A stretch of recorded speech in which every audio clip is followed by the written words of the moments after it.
Commission members, Osmania university teaching non teaching staff, విద్యార్థులందరికీ కూడా నా శుభాకాంక్షలు తెలియజేస్తున్నా. ఉస్మానియా యూనివర్సిటీ అనే పదం తెలంగాణ పదానికి ప్రత్యామ్నాయ పదం. తెలంగాణ అన్న, ఉస్మానియా యూనివర్సిటీ అన్న, ఈ రెండు అవిభక్త కవపుల లాంటివి. ఈ మాట నేను చాలా అథారిటీతో మాట్లాడుతున్నా. 1917లో ప్రారంభించబడ్డ ఉస్మానియా యూనివర్సిటీ, ఏ నిజాం సర్కార్ ఈ ఉస్మానియా యూనివర్సిటీని ప్రారంభించిండో 1935 వచ్చే సమయానికి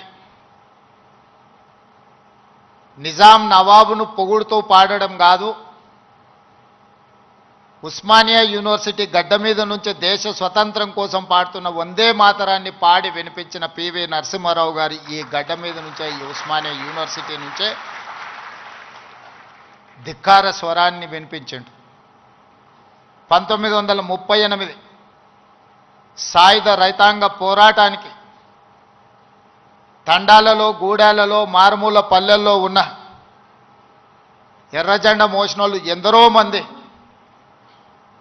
ఆనాడు ఉద్యమ బాట పట్టినప్పుడు కూడా ఈ ఉస్మానియా యూనివర్సిటీ అండగా నిలబడి ఆనాటి పోరాటాల మీద ఈ గడ్డ మీద చర్చ జరిగింది.